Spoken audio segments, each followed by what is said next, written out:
கோவை, நெல்லை மாவட்டங்களின் மலைப்பகுதிகள் மற்றும் நீலகிரி, தேனி, கன்னியாகுமரி மாவட்டங்களில் இன்று பலத்த காற்றுடன் கனமழை பெய்யக்கூடும் என வானிலை ஆய்வு மையம் கணித்துள்ளது. தமிழக கடலோரப் பகுதிகளில் கீழ்மட்ட வளிமண்டலத்தில் ஒரு பலவீனமான காற்றழுத்த தாழ்வு பாதை நிலவுகிறது. இதன் காரணமாக மேற்கு தொடர்ச்சி மலை மாவட்டங்களில் வரும் 6ஆம் தேதி வரை மிதமான மழைக்கு வாய்ப்பிருப்பதாக வானிலை ஆய்வு மையம் தெரிவித்துள்ளது. கோவை, நெல்லை மாவட்டங்களின் மலைப்பகுதிகள், நீலகிரி, தேனி, கன்னியாகுமரி மாவட்டங்களில் இன்று பலத்த காற்றோடு கனமழை பெய்யக்கூடும் என்றும், வடகடலோர தமிழ்நாட்டின் ஒரு சில இடங்களில் இன்று பலத்த காற்றோடு மிதமான மழை பெய்யக்கூடும் என்றும் வானிலை ஆய்வு மையம் குறிப்பிட்டுள்ளது.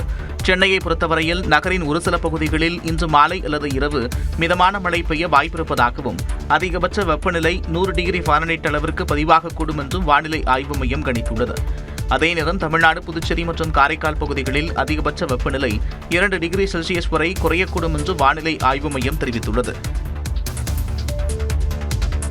விவசாயிகளுக்கான நிதியுதவி திட்டமான பிரதமர் கிசான் திட்டத்தை மேலும் 5 ஆண்டுகள் நீட்டித்து மத்திய அமைச்சரவை ஒப்புதல் அளித்துள்ளது. பிரதமர் நரேந்திர மோடி தலைமையில் மத்திய அமைச்சரவை கூட்டம் டெல்லியில் நடைபெற்றது. இதில் மிதவை சோலார் திட்ட மேம்பாடு, விவசாயிகளுக்கான நிதியுதவி திட்டம், கேலோ இந்தியா மற்றும் தேசிய விளையாட்டு கூட்டமைப்பு நிதியுதவி திட்டம் உள்ளிட்ட திட்டங்களுக்கு 4,40,000 கோடி ரூபாய் நிதி ஒதுக்கி ஒப்புதல் அளிக்கப்பட்டது.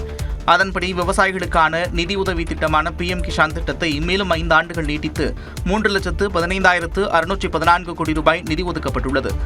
जंतर मंतर पर जो कुछ भी हुआ देश और दुनिया ने देखा है। कुछ शरारती बच्चों ने भद्दी भद्दी गालियां बोली. சோலார் அமைக்கும் திட்டத்தின் கீழ் தற்போது 700 மெகாவாட் அளவிற்கு சோலார் பேனல்கள் அமைக்கப்பட்டிருக்கும் நிலையில் அடுத்த 5 ஆண்டுகளுக்கு அதை 7 மடங்காக அதிகரிக்க 5,070 கோடி ரூபாய் ஒதுக்கீடு செய்யப்பட்டுள்ளது. அதேபோல கேலோ இந்தியா திட்டத்திற்கு 29,054 கோடி ரூபாயும், விளையாட்டு கூட்டமைப்பு நிதியுதவி திட்டத்திற்கு 7,387 கோடி ரூபாயும், ஆழ்கடல் எண்ணெய் மற்றும் இயற்கை எரிவாயு வளங்களை கண்டறியும் சமுத்திர மந்தன் திட்டத்திற்கு 84,084 கோடி ரூபாயும் ஒதுக்கப்பட்டுள்ளது. நீட் போராட்டத்தில் தன்னை பற்றி அவதூறாக பேசிய மாணவர்களை மன்னித்து விட்டதாக பிரதமர் நரேந்திர மோடி தெரிவித்துள்ளார். டெல்லி ஜந்தர் மந்தரில் நடைபெற்ற போராட்டத்தில் பங்கேற்ற நொய்டாவைச் சேர்ந்த பெண் பிரதமர் நரேந்திர மோடி மற்றும் அவரது தாயார் குறித்து அவதூறாக பேசியதாக காவல்துறையினர் வழக்கு பதிவு செய்தனர். இந்நிலையில் நீட் விவகாரம் தொடர்பாக 5வது முறையாக வீடியோ வெளியிட்டு பேசிய பிரதமர் மோடி, டெல்லி ஜந்தர் மந்தரில் நடந்த போராட்டத்தின் போது தன்னையும் தன் தாய் பற்றியும் அவதூறாக பேசிய மாணவர்களை மன்னிப்பதாக தெரிவித்துள்ளார். மேலும் மாணவர்கள் மீது வழக்கு பதிந்து நீதிமன்றத்திற்கு இழுப்பதை விட அவர்களை நல்வழிப்படுத்த வேண்டும் எனவும், தான் கூறுவதை சமுதாயமும் ஏற்றுக்கொள்ள வேண்டும் எனவும் வலியுறுத்துவதாகவும் தெரிவித்தார். मैं उन्हें माफ करना चाहता हूं. समाज भी मेरी इस बात को स्वीकार करे, क्योंकि मेरे मन में एक ही भाव है. நாட்டு மக்களுக்காகவே தான் வாழ்வதாகவும், இளைஞர்களின் முன்னேற்றமே தனது கனவும் எனவும் பிரதமர் மோடி தெரிவித்துள்ளார். டாஸ்மாக் முறைகேடு வழக்கில் முன்னாள் அமைச்சர் செந்தில் பாலாஜியை கைது செய்ய உச்சநீதிமன்றம் இடைக்கால தடை விதித்துள்ளது. முன்ஜாமீன் மனுவை சென்னை உயர்நீதிமன்றம் நிராகரித்ததை எதிர்த்து செந்தில் பாலாஜி தாக்கல் செய்த மேல்முறையீட்டு வழக்கு உச்சநீதிமன்றத்தில் தலைமை நீதிபதி சூரியகாந்த் மற்றும் நீதிபதி ஜாய்மால்யா பக்ஷி அமர்வு முன்பு விசாரணைக்கு வந்தது. அப்போது ஆட்சி மாற்றம் ஏற்பட்ட பிறகு ஏற்கனவே முடிந்த விவகாரத்தை அரசியல் காழ்ப்புணர்ச்சியுடன் மீண்டும் தொடங்கியுள்ளதாக செந்தில் பாலாஜி தரப்பில் வாதிடப்பட்டது. இதற்கு பதிலளித்த தமிழ்நாடு அரசு தரப்பு 2021 முதல் 2025 வரை செந்தில் பாலாஜி அமைச்சராக இருந்ததால் அவர் வழக்கு பதிவை தடுத்து வந்ததாகவும், இந்த விவகாரத்தில் பல நூறு கோடி ரூபாய் ஊழல் நடந்ததற்கான முகாந்திரங்கள் இருப்பதால் காவல் விசாரணை அவசியம் என்றும் தெரிவிக்கப்பட்டது. இதனையடுத்து செந்தில் பாலாஜி விசாரணைக்கு முழு ஒத்துழைப்பு வழங்குவார் என உத்தரவாதம் அளிப்பதாக நீதிபதிகள் தெரிவித்தனர்.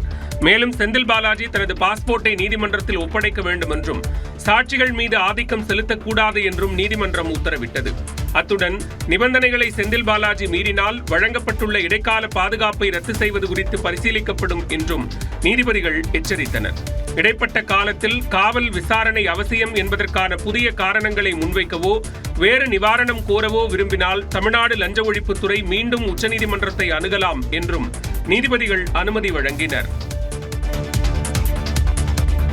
இன்று தமிழ்நாடு வரும் காங்கிரஸ் மூத்த தலைவர் ராகுல் காந்தி முதலமைச்சர் விஜயை சந்திக்க வாய்ப்பில்லை என பயண திட்டம் மூலம் தெரியவந்துள்ளது. தமிழ்நாட்டில் புதிதாக நியமிக்கப்பட்ட காங்கிரஸ் மாவட்ட தலைவர்களுக்கு கடந்த 23ஆம் தேதி முதல் பயிற்சி முகாம் நடைபெற்று வருகிறது. சென்னையை அடுத்த மாமல்லபுரத்தில் உள்ள சுற்றுலா வளர்ச்சிக் கழக விடுதியில் நடைபெறும் இந்த முகாம் இன்று நிறைவடைகிறது. பயிற்சியின் இறுதி நாள் நிகழ்வில் கலந்து கொள்ள தமிழ்நாடு வரும் கட்சியின் மூத்த தலைவர் ராகுல் காந்தி புதிதாக தேர்ந்தெடுக்கப்பட்ட காங்கிரஸ் மாவட்ட தலைவர்களுக்கு ஆலோசனைகளை வழங்க உள்ளார்.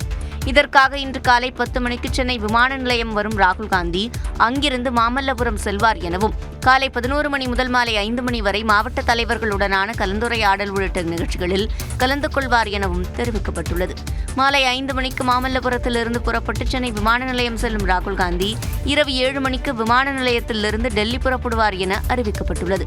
ராகுல் காந்தி பங்கேற்கும் நிகழ்ச்சியில் பங்கேற்க காங்கிரஸ் நிர்வாகிகளின் குடும்பத்தினருக்கும் அழைப்பு விடுக்கப்பட்டுள்ளது. இந்த பயணத்தின் போது முதலமைச்சர் விஜயை ராகுல் காந்தி சந்திக்க வாய்ப்பில்லை என கூறப்படுகிறது. தாவேக ஆட்சியில் மின்கட்டணம் அதிகரித்திருப்பதாக திமுக தலைவர் மு க ஸ்டாலின் குற்றம் சாட்டியிருந்த நிலையில் அவர் மக்களை குழப்புவதாக அமைச்சர் நிர்மல்குமார் பதிலளித்துள்ளார். மின்கட்டணம் தொடர்பாக எக்ஸ் பக்கத்தில் பதிவிட்டிருந்த திமுக தலைவர் மு க ஸ்டாலின் 3,70,000 குடும்பங்கள் கூடுதல் மின்கட்டணம் தொடர்பாக புகார் அளித்திருப்பதை வேறு வழியின்றி அரசு ஒப்புக்கொள்ளும் நிலை ஏற்பட்டுள்ளதாக கூறியுள்ளார். சமூக ஊடகங்களில் மக்களின் குமரல்களை பார்க்கும்போது மொத்த பாதிப்பு பல மடங்கு இருக்கக்கூடும் என்று தெரிவித்துள்ள மு க ஸ்டாலின் குளறுபடிகளுக்கு தீர்வு காணும் வரை மின்கட்டணம் செலுத்த கால அவகாசத்தை நீட்டிக்க வேண்டும் என்று வலியுறுத்தியுள்ளார். இந்நிலையில் கடந்த ஆண்டே 11,50,000 பேருக்கு 3 மடங்கிற்கு மேல் மின்கட்டணம் வந்ததாக மின்சாரத்துறை அமைச்சர் நிர்மல்குமார் விளக்கமளித்துள்ளார். சம்மர் சீசன்ல எல்லாரும் ஏசி யூஸ் பண்ணுவாங்க, அந்த மாதிரி இருக்கும். 2 மடங்கு 3 மடங்கு எவ்வளோ பில்லு வந்திருக்குன்னு சொல்லி ஒரு அசஸ்மெண்ட் பண்ணதில்ல. கடந்த வருஷம் 11,50,000 பேருக்கு 3 மடங்குக்கு மேலே பில்லு வந்திருக்கு கடந்த வருடம். இந்த வருடம் 9,60,000 பேருக்கு தான் அந்த மாதிரியான ஹைப் வந்திருக்கு. நம்ம ருட்டீன் செக்அப் தான் பண்ணிட்டு இருக்கோமே தவிர்த்து இதுல எந்த கம்ப்ளைண்ட்டும் வரல. 3,70,000 பேர் கம்ப்ளைண்ட்லாம் பண்ணல. திமுக தலைவர் மு க ஸ்டாலின் மக்களை குழப்புவதாகவும் அமைச்சர் நிர்மல்குமார் தெரிவித்தார். திருச்செந்தூர் சுப்பிரமணிய சுவாமி கோயிலில் தரிசன நேரம் குறைக்கப்பட்டதாக வெளியான தகவலை கோயில் நிர்வாகம் மறுத்துள்ளது. கோயில் வளாகத்தில் கட்டண தரிசனத்திற்கு மாலை 6:30 மணி வரையும், பொது தரிசனத்திற்கு இரவு 7 மணி வரையும் மட்டுமே அனுமதி என்றும், விசேஷ மற்றும் விடுமுறை நாட்களில் நேரம் மாறுபடும் என்றும் அறிவிப்பு பலகை வைக்கப்பட்டிருந்தது. இதனையடுத்து கோயிலின் தரிசன நேரம் குறைக்கப்பட்டதாக தகவல் பரவியது. இந்த நிலையில் தரிசன நேரத்தில் எந்த மாற்றமும் செய்யப்படவில்லை என்றும், வழக்கம் போல இரவு 9 மணி வரை பக்தர்கள் தரிசனத்திற்கு அனுமதிக்கப்படுவார்கள் என்றும் கோயில் நிர்வாகம் விளக்கமளித்துள்ளது. இரவு 9 மணி வரை அனுமதி என பலகையில் குறிப்பிட்டால் அந்த நேரத்திற்குள் வரிசையில் இணையும் பக்தர்கள் அனைவரும் தரிசனம் முடித்து வெளியேற நள்ளிரவு 12 மணிக்கு மேல் ஆகிவிடுவதாக தெரிவித்துள்ளது. அதன் பிறகே பள்ளியறை பூஜை மற்றும் திருநடை சாற்றும் நிகழ்வுகள் நடைபெறுவதால் அவை தாமதமடைவதாகவும் கூறியுள்ளது.